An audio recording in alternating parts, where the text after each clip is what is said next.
Hi guys, and welcome to the Is It Worth It for the FV201 A45, the Tier 7 British Premium Heavy Tank. This tank is not available from the tech tree, but is available from the gift shop at certain times or special events during the year. And the question we're going to be asking today is whether or not this tank is worth picking up. So let's start with the history of the tank. And even though this is a prototype and only one was ever built, the history is actually quite interesting, beginning with its name. You see, FV201 A45, it is a mouthful, but the concept for the FV201 began in 1944. Towards the end of World War II, and you can see that in its name because it has the name A45. Tanks designed prior to and during World War II were given the name A and a number. So for example, the A33 is the Excelsior premium tank, the A34 is the Comet. The Centurion actually began development around the same time as the FV201 in 1944 and was called the A41. So that's where the A45 came from. It was one of the last tanks to be developed during World War II and was one of the last tanks to be given an A and a number designation. It was also one of the first tanks to be developed after World War II, and that's where it gets its name FV. The FV stands for Fighting Vehicle, and all post-World War II vehicles designed by the British carried the FV name. It didn't matter if they were tanks or armoured personnel carriers, reconnaissance vehicles, artillery, SPGs, used for vehicle recovery, even ambulances. They were all given the name FV. So the FV really isn't important other than the fact it indicates the tank was developed after World War II. But what is important is the numbers that come after the FV name, because the numbers that come after the FV are based on a concept known as the universal tank. This is based on the concept that you could take a hull design and any number of vehicles could be designed around that hull, making it universal. So for example, the FV207 artillery that we have in game is based on the FV200 series of tanks because it uses the FV201 hull. The Conqueror is the FV214. For example, the FV215B or the FV215B183, they're all based around the FV201 hull design. Incidentally, the Centurion line of tanks is based around the 4000 hull. So most Centurions or variants of the Centurion are called the FV4000 and something. But that's where the name comes from. FV201 because it's the first of the 200 series of tanks based around the 201 hull, FV because it was produced after World War II, and A45 because it began development during World War II. Now, the reason it began development is in that 1944 the British could see where the future of tank warfare was going, particularly after seeing the new Soviet heavy tanks being produced, the IS-2 and the IS-3, which were based on speed and mobility and had sloped armour and big nasty guns. The only British heavy tank being designed at that time was the Black Prince, which was based on outdated tank tactics, where heavily armoured, slower tanks were used for mainly infantry support. They cancelled the Black Prince after just 6 prototypes were built and focused on a new line of British heavy tanks based around the 201 hull and a new line of medium tanks based around the 4000 hull. Now those medium tanks, as I say, later became known as the Centurion, but we're focused on just the heavies at the moment. Now, although the design of the FV201 hull began in 1944, it wasn't until the late 1940s after the war that the hull started prototype trials. And while the tank was still being tested, the British were keeping an eye on Soviet tank designs where even the IS-2 was being replaced by IS-3s. IS-3s were being built in large numbers. So the first FV201 prototype, armed with a 17-pounder gun and a Centurion Mark II turret, began trials in 1952, but it still couldn't compete with the IS-3. The prototype was given the name FV221. Carnarvon Mark I. So this is the Carnarvon Mark I. The way the tank is in game at the moment, it is the 201 hull with the Centurion Mark II turret and the 17-pounder gun. This makes this a Carnarvon Mark I, a FV221, not the FV201, which only refers to the hull. The Mark I passed all its trials and production began on the FV221 Carnarvon Mark II, the tank that we have in game. The Carnarvon Mark Mark II differed from the Mark I prototype in that it had a Centurion Mark III turret instead of the Mark II turret, and it had a 20-pounder gun as opposed to the 17-pounder. However, only 21 of the Caernarvon Mark IIs were built because it was already considered obsolete for two reasons. One, to deal with Soviet armor, the tank needed to have a bigger gun than a 20-pounder, and two, the Centurion medium tank was already using the 20-pounder and was a very successful, versatile tank. So the Caernarvon really couldn't do anything that the Centurion couldn't already do. So even though the Caernarvon was originally planned to be the main British heavy battle tank, it was no longer needed, and production was halted in favour of another British heavy tank based on the FV201 hull, but was armed with a 120mm that could compete with Soviet heavy tanks. This was the FV214. We know it in-game as the Conqueror, and in 1955 165 Conquerors were built before production ended. And again, even though the tank was quite good, quite successful, it was because of the Centurion. The Centurion replaced the Caernarvon because it was using a 20-pounder, and it eventually replaced the Conqueror, because even though the Conqueror had a 120mm gun that could deal with Soviet armor, the Centurion was again upgunned to a 105mm, and with that gun it could equally compete with Soviet tanks.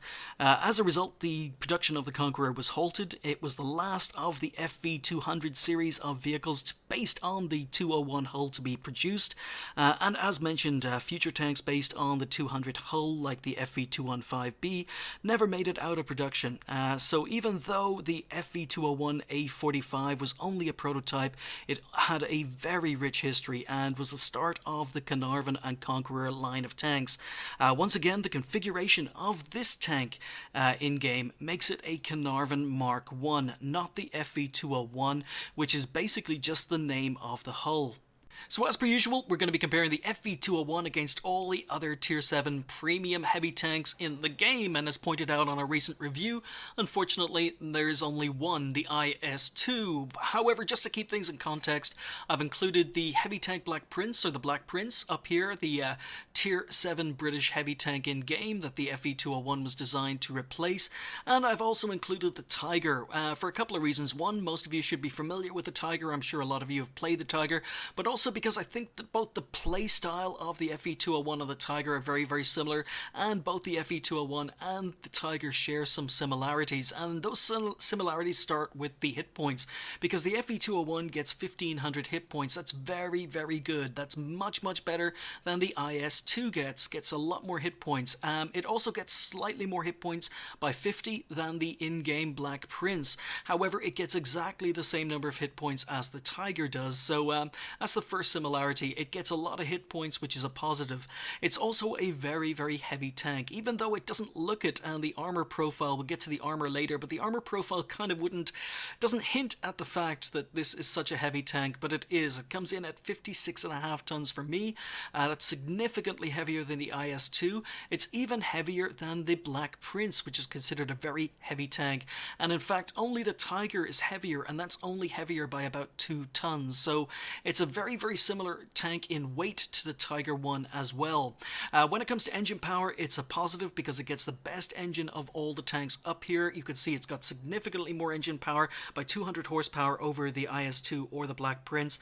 It gets 100 more horsepower than the Tiger 1 does, so it's not quite as heavy as the Tiger 1, but it gets a much better engine, and that means the horsepower to weight ratio of this tank is actually quite good, and when you combine that with a top speed of 31 kilometers an hour, it's not the slowest tank. Now, I do categorize the FV201 as a slow tank. When you're playing it, it feels quite slow, but when you keep things in context, it's only 3 kilometers an hour slower than the IS-2. It is significantly quicker by 11 kilometers an hour over the Black Prince, and the Tiger 1 gets the fastest top speed of 40 kilometers an hour. However, the FV201 gets a better horsepower to weight ratio, so the FV201 will actually accelerate to 31 kilometers an hour faster than the Tiger will accelerate to a similar speed, although, as I say, the Tiger does have a much faster top speed. The reverse speed, however, is very heavy tank-like. It only gets 28 degrees per second hull traverse. That is significantly slower than the IS-2. One of the IS-2's big strengths, as pointed out in that review, was the fact it was very, very fast, very, very maneuverable. It was a heavy tank that could be played like a medium tank. Yeah, I'm not going to be saying the same thing about the FV201 because the hull traverse is very, very slow. It is better than the Black Prince's by 8 degrees, and it is only 2 degrees per second faster than the Tiger 1, and you're not going to be circling or playing the Tiger 1 like a medium tank, just like you're not going to be playing the FV201 like a medium tank. It just doesn't have the top speed, it doesn't have the traverse speed on the hull. When it comes to turret traverse speed, however, we've got a positive because the turret traverse speed is the quickest of any of the tanks up here. 36 degrees per second turret traverse on a heavy tank is very, very good. It is significantly faster than the IS-2 or the Black Prince, and yeah, it completely outclasses the Tiger 1. The turret traverse speed is twice as quick as the Tiger 1's is, so this is one of the strengths of the tank. The view range is 380 meters, which is okay. It's actually quite good for a tier 7 heavy. Again, you can see the similarities between this tank and the Tiger in that it gets 380 meters of view range on both tanks. It's got the view range on the IS-2 significantly beaten, which only gets 350, and even the Black Prince in game only gets 370, so it's got 10 extra meters of view range over the Black Prince, and it's got very similar view range to the Tiger. When it comes to signal range, it's pretty average. It's right in the middle. 570 is okay. It beats the IS-2, but the Black Prince and the Tiger 1 have it beaten. So yeah, I think when it comes to the stats in the garage, I think the FV201 has a lot of similarities to the Tiger 1. I think their playstyles are quite similar. You can see that it's a very different tank to the Black Prince. It's faster, it's more mobile, better turret traverse, better hull traverse, and really there's not much in common between the FV201 and the IS-2. They are completely different tanks that are played completely different ways. When it comes to armor, however, the armor is really, really poor on paper compared to the other tanks. We get 676 millimeters of armor on front, 50 on the sides, 38 on the rear of the hull. That is absolutely dreadful when you consider that the IS-2 has much, much better frontal, side, and rear armor.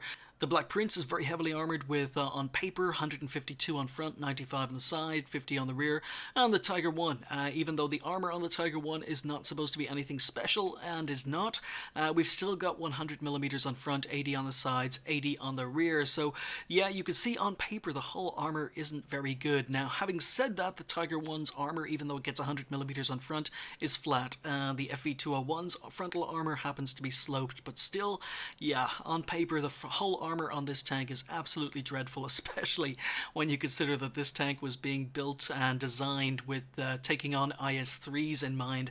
The turret armor is a slightly different story, however. It gets 152 millimeters on the front, which is very, very good, much better than the IS-2 or the Tiger. Significantly worse than the Black Prince, but that's one of the Black Prince's biggest strengths, the frontal turret armor. And the side and rear turret armor is very, very similar to the other three tanks. It gets 88 on the side, 88 on the rear. That's only slightly worse by 2 millimeters than the IS-2. It's slightly better than the Tiger 1's, which only gets 80 millimeters on the side and rear. And the Black Prince, again, very similar, 88 on the side compared to 95, 88 on the rear compared to 101. So the turret armor actually looks okay on paper. The hull armor, however, looks absolutely terrible. So we're going to pop into Tanks GG to have a closer look at this armor. Now, the armor on this tank, even though it looks terrible in the garage, it only gets 76 millimeters of frontal armor, does include sloping. So remember, this is a tank that was designed with Russian tanks in mind, so it's really the first of the British tanks to use any sort of sloping or angling. But even though the armor does not look great, it is sloped. It means that the effectiveness is a little bit better, but just a little bit. You can see that the lower glacis is about 110 millimeters thick thanks to that angling.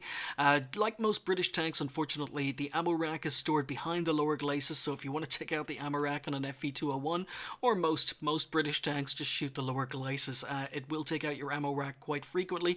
But you can see that 110 millimeters is not great, and it's probably quite similar to the Tiger's armor if the Tiger was slightly angled.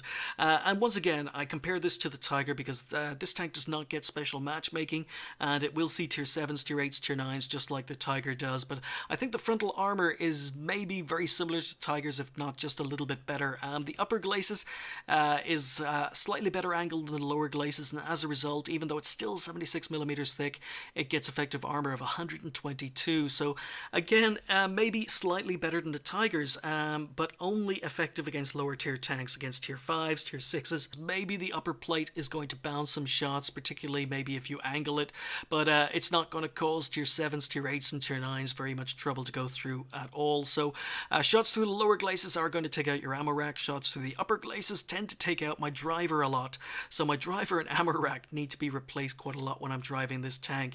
Now, it's a different story when we come to the turret, because the turret armor can be very good or it can be very bad. It all depends on where enemy tanks decide to shoot you. The gun mantlet itself can be very, very good in areas because there is some sloping, there is some angling going on the gun mantlet, or as you can see here at the base and at the top of the gun mantlet. So if you shoot near the top or the bottom of the gun mantlet, the armor can be very, very good. You can see it gets up into the 300s here, up to 400 in places, and just like the bottom of the gun mantlet, again, you can get it up to about 200, 300 across the bottom of the gun mantlet. If they shoot directly in the middle of the gun mantlet on the right hand side, you can see that the effective armor is only 160 millimeters thick with no armor behind it. So it may be spaced, but there's no armor behind that spaced armor. So again, it's going to be effective against lower tier tanks, but higher tier tanks, similar tier tanks, should be able to go through the left hand side or the right hand side of your gun mantlet, no problems. The left hand side is again stronger and weaker. Again, you can see it's weaker in areas 158. Underneath the machine gun port, it drops down to about 100 millimeters of spaced armor. But if they miss the machine gun port and they aim slightly to the right, the effective armor jumps back up to about 300 millimeters. So the turret, the gun mantlet on this tank can be very good, but don't count on it. It's a little bit erratic. If enemy tanks shoot the middle of your gun mantlet and they're higher tier, similar tier, they should pen, but it is going to be effective against lower tier tanks. The rest of the front of the hull or the turret is quite good because the gun mantlet is quite large, and when they shoot outside of the gun mantlet, they're hitting angled armor, and as a result, the effective armor is about 200 millimeters, 220 on either sides. Just underneath the gun mantlet, unfortunately, you've got a weak strip, which is only about 150 millimeters thick, and it's flat, so no angling going down here. If you shoot underneath the gun mantlet with a decent gun, you should be able to pin the front of the tank anyway, but you know, that's only assuming people are shooting the middle of your turret, because most people who know what they're going to do or who know what they're doing are going to be shooting above the turret, and you can see here above the turret, the gun mantlet, it's very, very poor. Now, it is sloped. It is sloped armor, but it is very, very poor. So if tanks get above you and are shooting down on this, very, very easy to pin above the gun mantlet. And on flat ground, again, higher tier tanks, tier 8s, tier 9s, they're going to have no problems going through the front of this. The only time this armor is going to be effective is if you're using its gun depression and you're shooting down at tanks. You can see that the effective armor is a little bit better, not amazing, but it's a little bit better, and even though it's only 88 millimeters at this angle, you can see that the result from a shot of this gun is going to be a ricochet. So yeah, most players who know what they're doing are just going to be shooting you here, and if they don't have shots here, they're probably going to shoot your cupola, which is actually slightly better, but the roof armor extends down to the turret. Shoot that or the cupola. It's another weak spot. So the front of this tank, it's a heavy tank, but it is very, very easy to damage, very, very easy to hurt. Forgot to mention, there's also a very, very large driver's viewport over to the right of the tank, and that's only 120 millimeters thick, but it gets worse than that, because if you shoot the roof of this driver's viewport, it drops down to 50 millimeters thick. So again, there are so many weak spots on the front of this tank. Considering it's a heavy tank, the armor really doesn't hold up. The side armor is actually okay. You can side scrape with the side armor because there is quite a bit of spaced armor. You've got 6 millimeters of spaced armor on this area covering the tracks. The tracks themselves count as 25 millimeters spaced armor, and then you've got 50 millimeters on the hull. But what that means is that the effective armor, you can see, is actually up to about 130, and it depends on where you shoot it. But again, only going to be effective against lower tier tanks, but your tracks can eat shots, and the spaced armor can absorb shots as well. So the side armor, not amazing, but you can try to side scrape in it. Now, if you get enemy tanks get to your side, they've got 88 millimeters of side turret armor to go through, not very difficult. If they go for your engine at the back, they've only got 50 millimeters of of effective armor. They do have spaced armor on the sides, as I say, so if you shoot the base of the FV201, you've got to go through 6mm of spaced armor. You've then got to go through 25mm of spaced armor on the tracks, and then you've got to go through 50mm of armor on the hull. So again, you can see that it's possible to absorb quite a few shots, but sometimes you're not, and most higher tier tanks are going to have no problems going through the side of the FV. The rear of the tank is absolutely dreadful, unfortunately. It's very, very flat. You can see that there isn't much angling going on. Well, that means it's only about 38mm of effective armor. Now, this tank has quite a slow hull traverse, so it is going to be possible if you're driving a faster tank to get to the rear of this tank. If your tank happens to be firing HE, you're going to be doing full damage. You're probably going to be able to pen and do full damage on the rear of the tank. It's not very good. The rear of the turret, again, not amazing. It's only 88mm thick, and it's quite flat. So, yeah, I'd say for a heavy tank, the armor is very, very underwhelming. Lots and lots of weak spots, lots of ways players who know what they're doing can take this tank out. So while we're still in Tanks GG, I might as well have a closer look at this gun, because the FV201 comes with the standard British 17-pounder. So we're going to be comparing it against the 17-pounder on the Black Prince, because, believe it or not all 17-pounders are made alike. I've got the IS-2 up here because it's the other Tier 7 Premium Heavy, and I'm comparing the Tiger up here. I've got the Tiger up here because I think the FV201 and the Tiger 1 share a lot of similarities, as I previously mentioned. Those similarities continue with the DPM, because the DPM on the FV201 is extremely good. It was a big surprise about the tank. The DPM is very, very good. In fact, the DPM is better on the 17-pounder on the FV201 than it is on the 17-pounder on the Black Prince. I was not expecting that. It's got better DPM than the IS-2 does, and the Tiger has it beaten. However, the Tiger only has it beaten by 60 hit points a minute. So the DPM is surprisingly good on this tank. The penetration is, again, typical British 17-pounder, just like the Black Prince, 171mm of penetration. That is quite poor. In fact, keeping things into context, it's the worst penetration of any Tier 7 heavy tank gun. It's got the worst penetration, but not by much. As I say, it's the same as the Black Prince, and it's got only 4mm less penetration than the 122mm on the IS-2. Of course, the Tiger has it well beaten. So the penetration, it's definitely going to be lacking. I've said it on many a video, the Black Prince is a great tank when it's top tier. Not so good in a Tier 8 game, and absolutely dreadful in a Tier 9 game, mainly down to its gun, and the penetration and damage on the FV201 is exactly the same. You're going to have exactly the same experience. I think it's a decent gun if it's top tier. I think that if it's not a top tier, if it's in a Tier 8 game, the gun is lacking, and I think it's absolutely dreadful in a Tier 9 game. So just be aware, penetration damage going to be very, very low on the tank, but 150 is definitely low alpha damage compared to the other tanks. 390 for the 122mm, 240 for the 88mm. But however, as I say, great DPM down to a very, very good rate of fire and reload time. So the rate of fire and reload, much, much quicker than the 17-pounder on the Black Prince, much better than the IS-2, and much better than the Tiger even. When it comes to shell velocity, it's right in the middle. It's better than the IS-2, worse than the Tiger, and the tank carries a lot of ammunition. It carries 74 rounds, slightly less than the Black Prince, but chances of running out of ammo in an FV201, very, very low. I mean, I mentioned it during the IS-2 review. Occasionally when driving the IS-2, you'll find yourself running low on ammunition. That's not an issue you're going to have with the FV201. When it comes to weapons handling, the aim time is very, very good, much better than the other two tanks, identical to the Black Prince at 2.21.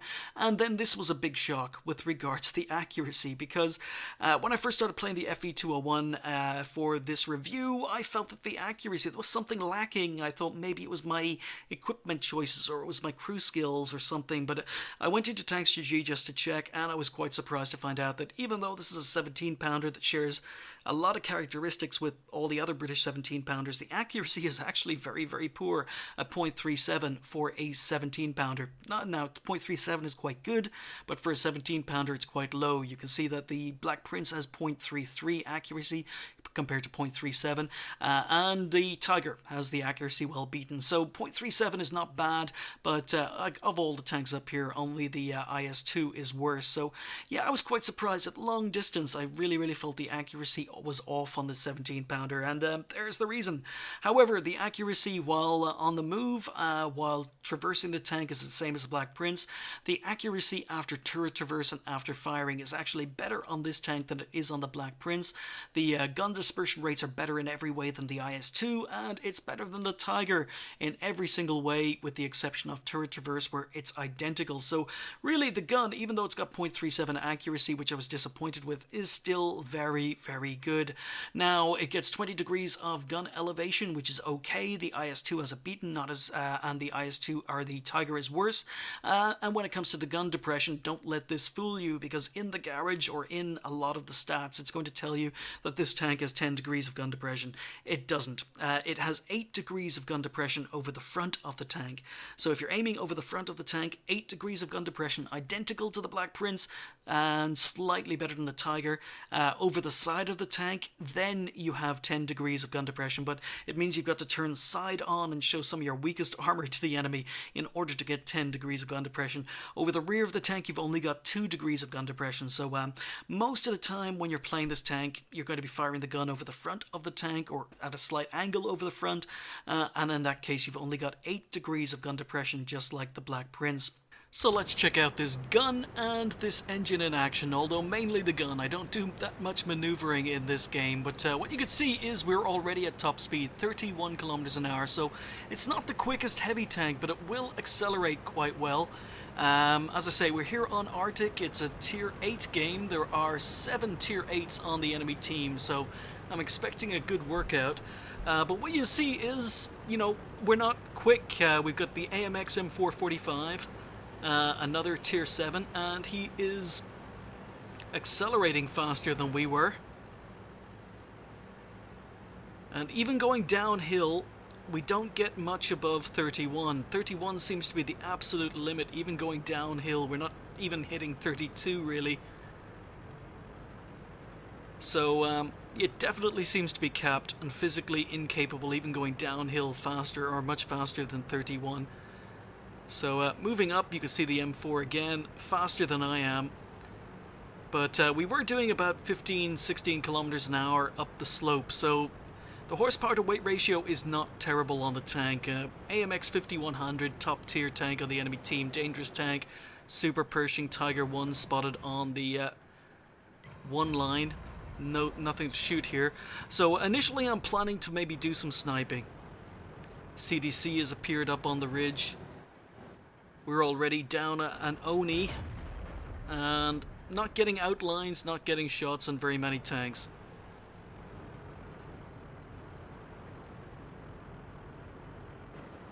So now there's a Comet on the one line. And again, struggling to find targets, but AMX 5100 decides to advance. What you're going to see is the rate of fire here. So I've been spotted, we're just poking out, taking shots, falling back into cover. But you see the low damage. Look how many shots I'm putting into this guy. I can't save the FV201. I just have to shoot this AMX too many times. So we bounce the Tiger too from a distance, and the AMX 5100 pens us. So the armor just very poor or inconsistent on this tank. But we had to put 6 shots into the AMX 5100, and if it's that bad against tier 8s, you can imagine how many shots you've got to put into a tier 9 in order to kill them. So the tank really can't trade with enemy tanks very well. You've got to kind of focus enemy tanks while they're focused on other tanks. So while an enemy tank is shooting friendlies and not focused on you, that's when you do your damage. If it's a 1-to-1 head-to-head, this tank really doesn't trade damage very well. You don't have the armor, you don't have the alpha damage, and the penetration's going to let you down. But in the meantime, we just have an Indian Panzer and an LTTB down here, so once again, I'm trying to maneuver, and we've actually, oh hang on, we've actually reached 35 kilometers an hour, so maybe we can break 31. But once we hit the flat ground, we're straight back down to slower speed, so it's definitely faster than the Black Prince, but I wouldn't classify it as a maneuverable medium tank, especially not having recently reviewed the IS-2. This tank felt really slow having played the IS-2 for that review, but we've moved up. I'm trying to support the Indian Panzer, and you can see how much the gun is bobbing up and down here, and how much trouble I'm having to try to get my gun on target, because this is 8 degrees. I was expecting 10 degrees of gun depression for this game, or from the tank. This is actually the very first game I played in this tank for the review, so I was struggling with the gun depression. I was wondering, this doesn't feel like 10 degrees of gun depression. But what we've done now is we've gone hull down, and we've managed to bounce 2 shots from the Comet, because we're only giving him our turret. But unfortunately, likewise, he's giving us his turret. Now, the turret on the Comet is very good. We've just bounced another shot in the Comet. Not firing any premium yet. But I would say the Comet probably has better turret armor than this tank does. But we've got to avoid the turret, try and get hull shots. Oni down here, Tiger, and we just bounced. Tiger, you get the side of a Tiger and the 171mm of penetration, just not good enough. So Tiger's aiming at me, take a snapshot, and this is something the tank is good at, but unable to pen the cupola on the Tiger.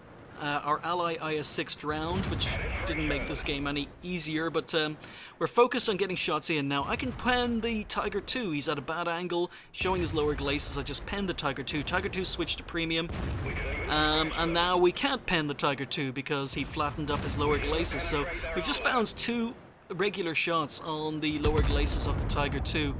Super Pershing's coming up, and there's that low alpha damage. Don't have enough alpha damage to track the Super Pershing. Need to fire twice in order to track him. So just poking out, taking shots. And this is something the tank is very good at, because when you wait for enemy tanks to shoot, what you can actually do is put 2 or 3 shots into enemy tanks, and the time it takes them to fire 1. That was a bad shot on the Tiger. Going for the Comet where I can pen him again. But we're only firing regular AP, no premium fired just yet. So we're struggling, we're getting some shots into the Tiger when he's badly angled, but most of our shots on the Tiger are bouncing. Mistimed that shot, just poking up, waiting for the Comet, and there's that accuracy. There's that accuracy. We bounced on the Comet because the shot went nowhere near where we aimed. So yeah, I was kind of surprised with the gun depression, surprised with the accuracy. And once again, Tiger spamming gold, and I've had enough. So I failed to track the Tiger, switched to gold, and now we can pen the Tiger. So we've got 171mm of penetration. Forgot to mention that APCR is the premium ammo, and we get 239. So don't need premium against the Super Pershing, switch back to regular. Just trying to keep the Super Pershing tracked, but there we go. Super Pershing is able to pen. But look at this rate of fire. So the Super Pershing fired, and we've managed to get 2 shots into the Super Pershing, bounce my kill shot, of course, finish off the Super Pershing. So we're on almost 3k damage right now, staying hull down, playing the tanks to its strengths, but we're taking a lot of hits, and those hits have been going through my turret. You can see shots through the turret here. Again, if enemy tanks know what they're doing, this tank can easily be able to pen or be penned. We have another shot that I think went through my hull, or at least I thought I saw a shot through my hull. Not showing up right at the moment, but yeah, I mean, the armor, when you go hull down, the armor works or it doesn't work, and I've had to switch back to premium ammo for the Tiger 2. Just poking out. Tiger 2 is just fired, so that was a bad shot by me. I should have gone for his upper glacis as opposed to his lower glacis, but now he's straightened up. Tiger's just fired, so we can poke out, go for his lower glacis, and someone else kills him out before we get another shot. So switch back to regular AP. And I'm just wondering where to go now. We only have a Super Pershing left on the 9-0 lines, but the VK3002D and the ISU that were spotted for the enemy team down there don't seem to be too aggressive. There's still a CDC around here, and I suspect that he's sitting down here. So what I do is I'm trying to use this hull of the Oni for cover. Again, I've gone hull down, and I'm only exposing my turret. There is RT in play. So what you can see here is the accuracy, and the shot goes nowhere near where I aimed. Shot went way to the right. So this was something that really surprised me about the accuracy. It just didn't feel like 17-pounder accuracy, but the rate of fire is good, and there we go. I'm completely hull down, and the CDC is able to pen the top of my turret roof. RT has missed a shot, so now that RT is fired, I decide to advance. So Basically, I figure that I've got an LTP, I've got an AMX M445, but that AMX M445 has not moved since he got into that position.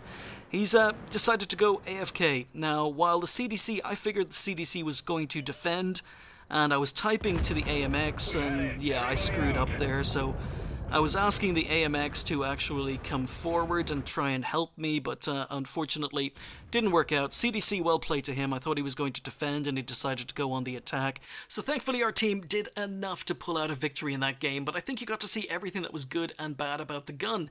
The rate of fire is very, very good. The DPM is very, very good. We were able to unload into an AMX 5100. We were able to get 6 shots into him and managed to do 922 damage to a tier 8 tank before he was killed. That was good. On the other hand, we had to put 6 shots into an AMX 5100 in order to do 922 damage. The alpha damage on the gun is very, very low, so this is not a tank you're going to be trading shots with. If you're in a position where you're trading shots one-on-one with another enemy or with an enemy tank, you're probably going to lose because your alpha damage is going to be worse than his alpha damage, and your armor just really is probably going to be worse than his armor. So trading one-on-one with this tank is a very, very bad idea. What you need to do is you need to trade 1 for 2 or 3 shots. Wait for an enemy tank to fire, then pop out, take 2 or possibly 3 shots at an enemy tank before they reload. Trading shots one-on-one is a losing proposition in the FV201, but if you can do 3 or 4 shots or take 2 or 3 shots for every 1 shot they take, then the rate of fire and the DPM are going to build up. You also got to see maybe a lack of gun depression. You know, the stats show this tank has 10 degrees of gun depression. Against the Comet, unfortunately, we were struggling with our gun depression until we were able to get into a position where we could get our gun on target. So, as I say, it's supposed to have 10 degrees, but it's actually 8 degrees. So, occasionally, you might have problems with your gun depression. But overall, I think the gun depression on the tank is quite good. You also got to see problems at distance. The accuracy at close range was quite good. The accuracy at distance, we missed a few easy shots, particularly on an AMX CDC.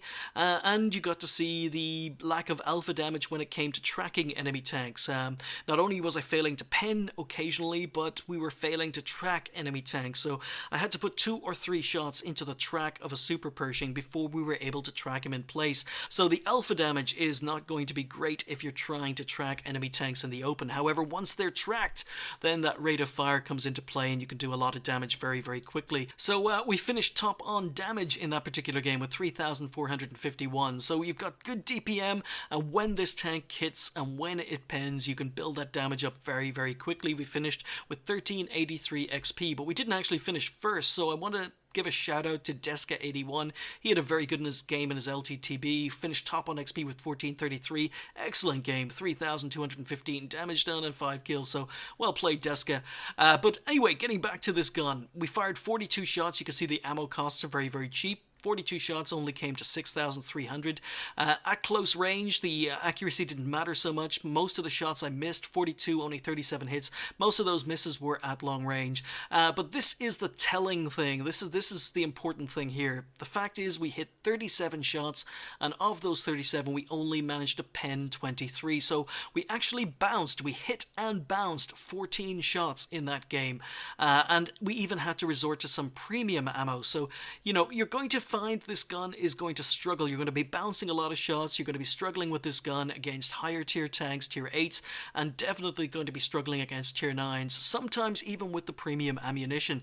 However, you know, as I say, I'm happy with the damage. We received 11 hits and managed to bounce 5, and we were playing our tank to its absolute strengths there, going hull down, using its gun depression, and showing the enemy the strongest armor on our tank, but we were still penned 6 times, most of which were through the turret. And, you know, as I say, you'll make credits. If you can do damage, if being the key word here, if you can do damage, the ammo costs are cheap, and as a result you will earn credits. So we're going to take a look at the crew, and the crew seems to be quite balanced. We got a commander, a gunner, a driver, a radio operator, and a loader. So how does this crew layout compare to the British heavy tanks in the tech tree? Is it a good crew trainer? Well, starting off with the Churchill 1 at tier 5, we have an extra, actually we have 2 extra crew members. We need an extra gunner for the Churchill 1, and we have no radio operator, so not a very good crew trainer for the Churchill 1. When we come to the Churchill 7 at tier 6, it is a perfect crew trainer, same layout. Black Prince should be the same. We've got exactly the same layout for the Black Prince. So the FV201 was a replacement for the Black Prince. All of these are World War II tanks, and then we come to the first of the post-World War II tanks. So the FV201 is the Carnarvon prototype. The Carnarvon itself has got 4 crew members, surprisingly. So this is the prototype. This is the Mark II. We're missing a radio operator, so we've got 4 crew members. You're going to need an extra radio operator for the Carnarvon. The Conqueror is exactly the same. We're going to need an extra radio operator for the Conqueror. Again, you could train up both Carnarvon and Conqueror crews fully in the FV201 as long as you have that spare radio operator. And the FV215B is exactly the same, so no radio operator. But when it comes to crew training, it's pretty good. You're going to be able to train up pretty much most of the British heavy crews in the FV201 with the exception of the Churchill 1 at tier 5, which you're going to need 2 extra crew members. But later tiers, you're going to have a spare radio operator. You should have a spare radio operator anyway. As you can see, I've got a spare radio operator in here from the Black Prince. But yeah, it's a decent crew trainer. Moving on to equipment. Now, there are quite a few equipment choices available for this tank, and unfortunately, more than just 3 of them are viable. There are quite a few viable equipment choices on this tank, depending on your play experience or playing experience in this tank. But starting off with vert stabs. Now, vert stabs are better than a gun lane drive in almost every single situation. Now, the aim time is not bad on the tank. It's got a 2.3 second aim time, so really, you know, there's no need to really boost your aim time on the tank, but that's not why I put vert stabs on it. Now, it does improve my aim time, but the other thing it does is improves my aiming during movement and turret rotation. So I tend to fire a lot of shots on the move when I'm driving the FV201. I play it as a support tank. I play behind other enemy heavy tanks. If I'm top tier, I'm going to be playing on the front lines regardless, because that's my job as top tier heavy. So I play the tank on the move. It's not the quickest of tanks, 31 kilometers an hour. So quite often what happens is you're moving into position, and before you get there, enemy tanks are spotted. So yeah, I tend to take a lot of shots on the move when I'm playing this tank, and that's why I went for vert stabs. Again, there might be better pieces of equipment you prefer to put on the tank, improved vents being one of them. I mean, improved vents are going to improve the performance of the tank by about 2.5% overall. So yeah, I mean, if you just want to make the tank slightly better, improved vents are perfectly viable. However, I didn't go for it. I went for other pieces of equipment. A wet ammo rack is again a piece of equipment I don't have on the tank, but I wished I had. I wished I'd had 4 equipment slots so I could put a wet ammo rack on this tank, because the ammo rack on the tank is behind the lower glacis. You get a lot of shots through the lower glacis. You tend to get your ammo rack knocked out a lot in this tank. Quite a few games I was playing for this review, I got my ammo rack knocked out twice in the same game. This tank will take a lot of ammo rack damage, so wet ammo rack is definitely viable. Moving on, we've got the toolbox. Toolbox, again, perfectly viable for the tank as long as you don't have a repair crew. I think there are better pieces of equipment than a toolbox, and as you can see, I've got a repair crew in here, so I've taken the toolbox off, put on a better piece of equipment. But if you've got a new crew in this tank that don't have a repair skill, getting tracked out in the open, it's not the quickest tank. It's going to be death for this tank if you do get tracked out in the open. Getting those tracks on is very, very important. If you're side scraping in this tank, your tracks are also going to be taking a lot of damage, so definitely a toolbox is viable as long as you don't have a repair crew. But if you do, I think there are better pieces of equipment. Heavy spall liner, it has potential. It has potential. I think there are better pieces of equipment. This has potential not really for the 30% of armor protection from ramming and explosions, but more the 30% of protection to the crew from injuries, because the crew on this tank gets knocked out a heck of a lot. So yes, you're going to take a lot of module damage, you're going to take a lot of crew damage when you're driving an FV201. You go through a lot of repair kits, go through a lot of first aid kits, so spall liner might be able to help with that, but I think there are better pieces of equipment. Filling the tanks with CO2 is a complete and utter waste of time. Enhanced gun lane drive I think is a waste of time, because the aim time on the tank is quite good in the first place, 2.3 seconds, but also it's a waste of time, because if you do want to improve your gun handling, then I think vert stabs are better than a gun lane drive in almost every way. Enhanced coil springs is a complete and utter waste of time. You don't need to improve your suspension durability. Coated optics, again, a viable choice. I've gone for coated optics on the tank simply because I play this tank on the move, play it as a support, play it on the front lines when I'm top tier, and even when I'm not top tier, I'm usually supporting my other heavy tanks. tank. So I play it on the move, and that's why I went for vert stabs and coated optics on the tank. But if you want to play a little bit more passively, this can snipe. It can be played as a sniper, so maybe, you know, depending on your playstyle, you might want to prefer to go for binocs. Coated optics get me up to 429.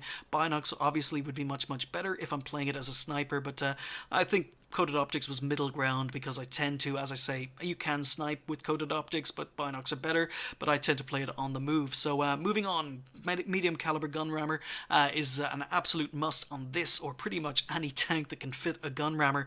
Camo net on this particular tank is a waste of time because it's a heavy tank, and the camo net on a heavy tank is not very good. The camo rating on the tank isn't great to begin with, so I think there are much better pieces of equipment other than a camo net. But as per always, these are just my equipment choices. I went for a vert stabs, coated optics because I play the tank on the move, and then a gun rammer, but you may get more joy by putting other pieces of equipment on the tank. The choice is up to you. Okay folks, time for the overview game, a game where I show you as many strengths and weaknesses of whatever tank I'm reviewing in one replay. We are here on El Haloof. It's a tier 7 game. I'm a top tier heavy, so I'm expecting to have a decent game because special matchmaking, or the lack of special matchmaking for this tank, really does hurt it. I think it's an okay tank when it's top tier. Not amazing, but I still think it's okay when it is top tier. But what you can see is we've accelerated up to 31 kilometers. In fact, we're doing slightly over 31 kilometers an hour along here. The acceleration is very good on this tank if the top speed is not brilliant. But what you can see is the T29 is actually faster than we are. So he's accelerating faster, he's got a faster top speed. But what you're going to see here is something very interesting, because as soon as we start going uphill, we start catching the T29, and this is where the difference in horsepower to weight ratio is. So even though he's in a quicker tank, we've got better horsepower to weight ratio, so now we are out accelerating him. Now, unfortunately, all my momentum dies because I want to go down to the C2 area, which I really thought the T29 should have gone to. Very strong area for his tank, but doesn't look as if we're sending any tanks to C2, so I'm going to go there. And I'm going to be trying to use my gun depression up on this corner, seeing as no one else is here. And, you know, the tank, it's, as I say, it's not a slow tank, but it's definitely not quick. And if I was in a fast tank, or even an IS-2, I would expect to be up here already. Enemy tanks are crossing the gap long before I'm able to get up to the position, but we're going to use a gun depression. We pop up, IS is advancing, and it looks as if the enemy team are being very aggressive. A lot of enemy tanks up here in the A1, A2 area. Enemy team are being really aggressive. I was going to back away because I thought they were advancing, then Tiger P comes up to support me. But what we're going to do is we're going to try and use our gun depression on this corner. Okay, take a snapshot, miss it, Hellcat pulls into cover, but we bounce the Hellcat because we're showing him our strongest armor, and all of a sudden I've got gun depression issues because this, you know, 8 degrees is good, but it's just, I don't know, something about the gun depression on this tank. It just, even though it's supposed to get 10 degrees, and I know it gets 8 degrees over the front, it still doesn't feel like 8 degrees over the front. But we struggle to get gun depression to hit the Hellcat, so I've got to relocate. You can see the traverse speed of the hull here is typical heavy tank. It's traverse speed is not good like it is on the IS-2. Slow traverse speed, but the acceleration is okay. And once again, here we go, I'm having problems with my gun depression. Failed to pen the cupola on the T29, but I've had to show my weakest armor to get the 10 degrees of gun depression out of this tank, and just going to sit here, and I'm still struggling, as I say, with the gun depression. Now I'm happy with my position, and there we go. I put a shot into the tracks of the T-3485 and don't have enough alpha damage to track him, but we do have the rate of fire. We do have DPM, so we're just pumping shots in here. Failed to pen his turret, T-29 fires, and we can finish off the T-3485. So there is a tier 7 medium tank dispatched in 4 shots. Once again, trying to go for the lower glacis on the T29. And unfortunately, this is where RT takes advantage, because the FV201 on the enemy team puts a shot into my engine deck, which is only 14 millimeters thick, and I take full damage, 483, and he's not done yet. So there's another 147 damage from the FV. Yeah, this tank doesn't like artillery, really doesn't like artillery. So I've had to back away, lost all my health, and the enemy team are just too aggressive. There's an SU here and a Nashorn, but the two tier 6 TDs holding back a huge number of enemy tanks. I noticed that the IS is now on low health, so I'm going to risk popping up using my gun depression, take him out just to get one more gun off the battlefield, try and get back into RT cover. But now, here we go, I'm gonna have to run away. I can't hold these tanks back, and not with RT. Oh, bloody RT. Okay, so FV is still excited to see me, let's just say. So there's another 100 damage from RT, but I've got to run away.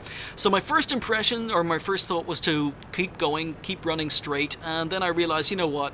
If the enemy tanks are being very aggressive, I might not even get away. So the Tiger P is in trouble, the Nashorn is in trouble. There's at least 4 enemy tanks up to my left, and I know that RT is sitting right in front of me. So I want to get some revenge on RT, want to kill RT, but I also don't want to be caught running away from these tanks. I don't want to take these tanks on frontally, I just don't have the armor. So what I'm doing is I'm trying to flank, and you can see we're going uphill, getting 9 kilometers an hour up here. I'm just trying to keep my gun pointed backwards, but there's nothing I can do to help this Nashorn. So my best bet, we've got an IS who's gone into their spawn. My best bet is I'm going to go look for RT, and then I'm going to try and flank the tanks on the 1-2 lines. And now you're going to see the found RT. We're going to see the accuracy at distance. That shot goes high. Let's aim again. That shot goes way to the left. And this is just, it's not 17-pounder accuracy. We get one more shot in before he gets into cover. I'm just worried about enemy tanks, particularly the Hellcat, who's fast enough to turn around and come back to get me. But I'm going to finish off this RT. There's an IS moving in from the other side. We've got an E25 covering spawn. T150 gets spotted below me. Unfortunately, that gets me spotted. We're looking for RT. We find RT. He fails to hit, thankfully. Only does some track damage, and I fixed the tracks because of the T150, Hellcat, T43, 2 T29s. Any of them could be coming up behind me. Didn't want to be tracked in that position with my rear facing them. So I figure I've got the gun depression of the T150 beaten, but he gets taken out by the IS. So, right, it is now, scores 11-10. And a T29 has been spotted in the distance, so we're aiming, and we get a shot into his lower glacis, firing standard AP. And in a tier 7 game, you don't need AP, or you don't need premium ammo. You can put shots into a T29 from distance. So how wide that shot went to the right. There's that .37 accuracy. That shot goes where we want. Killing shot, and the shot goes down and to the left.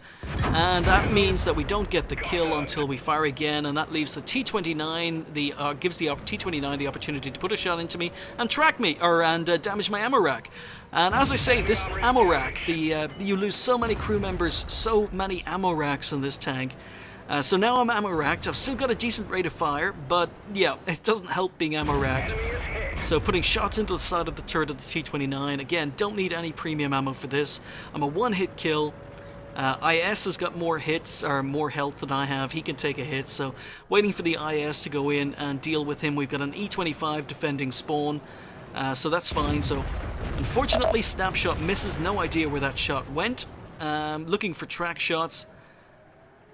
Come on, there we go. Trying to track the T29 for extra XP, and failing to do so. IS has enough alpha damage to kill the T29. So yeah, you get ammo racked a heck of a lot in this tank, and here we go. E25 has done a really good job resetting the cap. Just one tank left on the enemy team, and this is the other issue with the FV201, is that it's just not quick enough. While it's not a slow tank, it's much faster than the Black Prince, but it's just not quick enough to wrap up at the end of games. There's no way I'm going to get back to kill this T43. While we do have very, very good horsepower to weight ratio, what you're going to see is we're going uphill. We're down to, what speed? 12 kilometers an hour, and look at this. The regular IS from in-game is actually accelerating up the hill faster than we are, but E25 takes out the T43 for the win. So I think that game showed off the tank's mobility quite well. You got to see the acceleration, which was quite good. It accelerates up to its 31 kilometers an hour very, very well. You also got to see where that horsepower to weight ratio makes a difference when it's going uphill compared to other heavy tanks. But you also got to see the 31 kilometers an hour top speed rarely being broken, and other heavy tanks having faster top speeds. You got to see the traverse speed of the tank being typically heavy. Once you're stopped or going very, very slowly and you're trying to maneuver in this tank, it really is slow to turn. It's just like playing any other tier 7 heavy tank. And you got to see the top speed, while not slow, not quick. It's slow to get into position, it's slow to get out of position, slow to run away, slow to relocate. It was very, very slow to wrap up at the end of games. So, you know, it's not a slow tank compared to the Black Prince, but it's still not the quickest of tier 7 heavy tanks. There are other tier 7 heavy tanks I'd rather be playing. You also got to see the accuracy at long range. The 3.7 accuracy really doesn't matter as much when you're at close range, but at long range and you're sniping with this gun, it really doesn't feel like a 17-pounder should. The accuracy is quite poor. We missed a lot of shots. A lot of shots failed to hit center reticule. Missed 2 easy shots on an FV RT. We also missed a bunch of easy shots on a kill shot on a T29. The very fact that we missed the kill shot on the T29 meant that we ended up taking a hit, and you got to see the ammo rack being knocked out, and that happened game after game after game, because the frontal armor on this tank is really not very good. A lot of tanks, or most tanks, are going to be able to pen the frontal armor of this tank as long as you don't hide it and as long as you can't go hull down. You got to see the gun depression failing on this tank. Again, it gets 8 degrees of gun depression over the front of the tank, not 10, but sometimes it doesn't even feel like 8 degrees. You've got to turn side on and show your weakest armor to the enemy in order to get your gun on target. You got to see the weak roof armor and how much trouble RT can cause this tank, because, as I say, it's not the quickest tank, and it's a pretty easy target for RT to hit. But the accuracy at close range, the rate of fire, the DPM are all very good.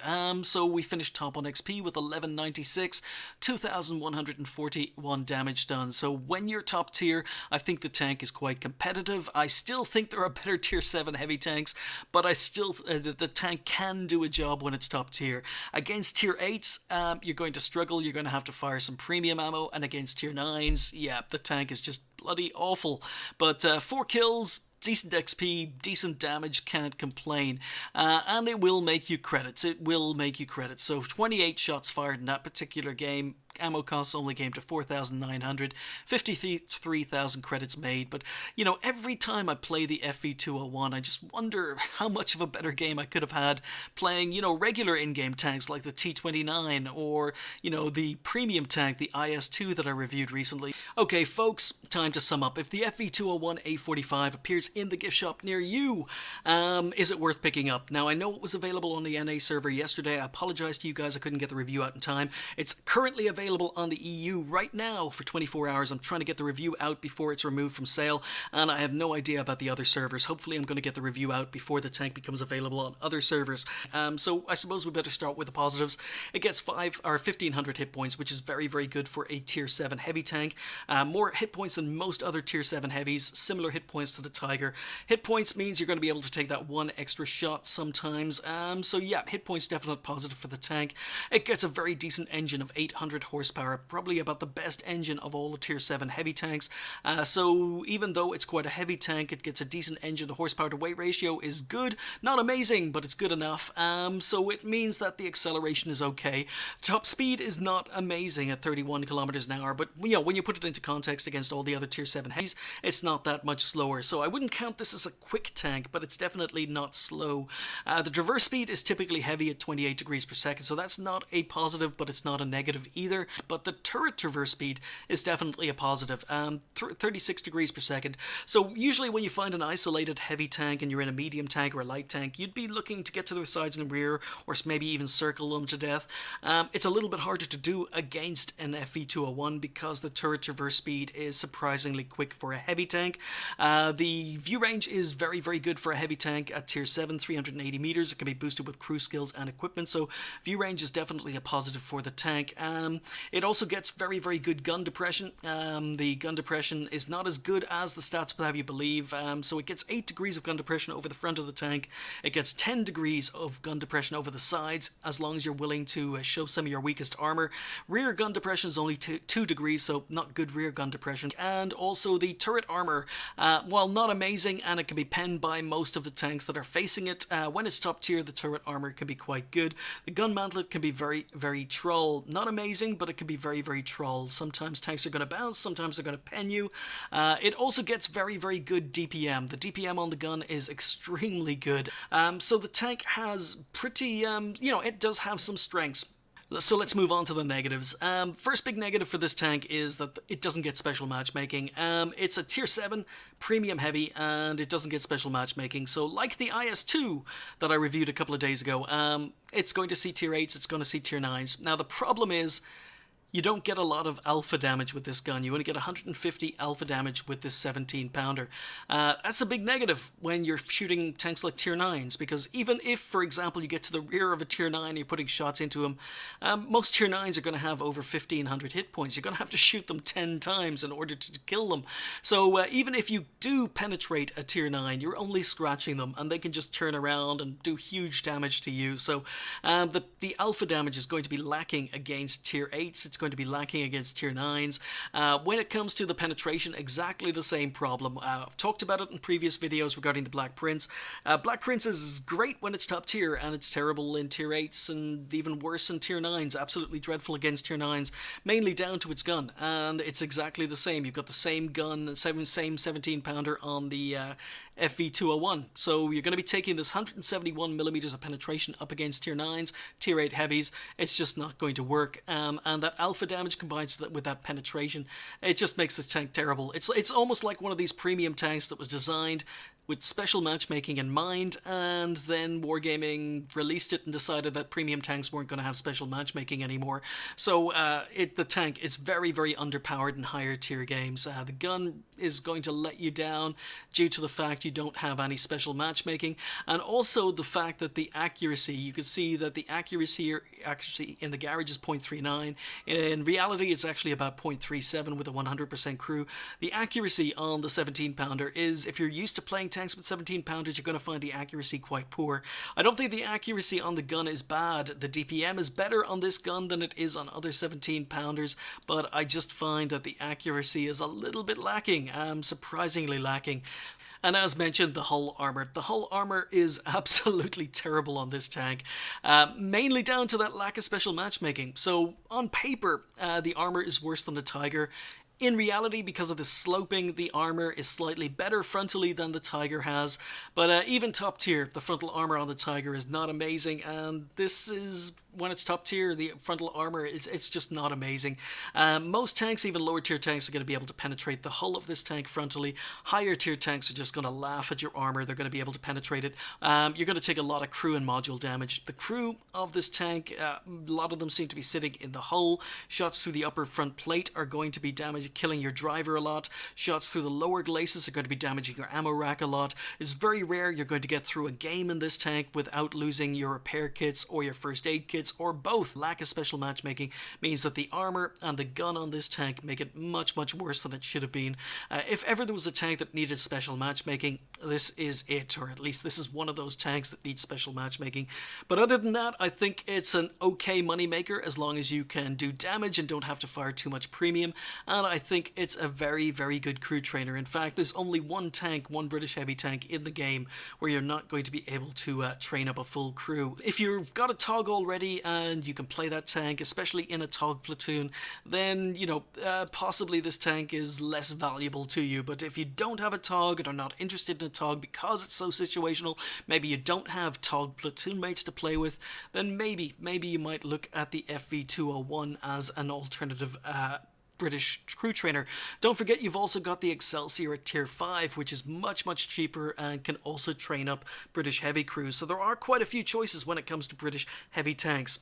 But all in all, if I was summoning up the FV201 in one word, it would probably be underwhelming. It's yeah, it's not a special tank, guys. You know, it may be a little bit unique. It's the Carnarvon Mark 1. There aren't really very many tanks like it in game. You know, it's not a cut and paste of tanks that already exist in game. This tank is a little bit unique. It is a little bit special. I don't think it's a great tier 7 premium. That's probably the big thing. You know, there are a lot of very, very good tier 7 premium tanks. I think the SU-12244 Russian TD is very, very good. I think the IS-2 is very, very good that I reviewed recently. Even though I haven't reviewed it yet, I think the Cromwell B is very, very good. The ISU-122S can do a job. You know, there's the even the AT-15A is, you know, not underpowered because it gets special matchmaking. So even though it's another tank that uses the 17-pounder, but it gets special matchmaking, so you'll never see tier 9s in an AT-15A. You know, there are a lot of good tier 7s out there. E25 is another one that's no longer available, but might be, you know, who knows, during the Advent sale.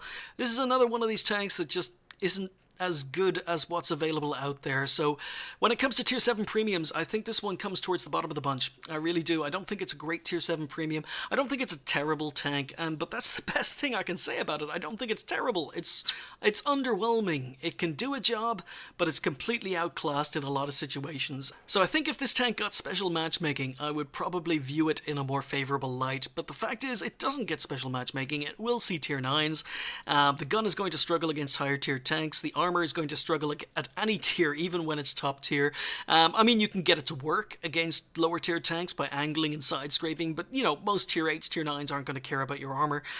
So yeah, I think it's just underwhelming. I think it's not a very good tier 7 premium. I think there are a lot of other tier 7 premiums out there that are better than it, and I don't think it's worth it, guys. I really don't.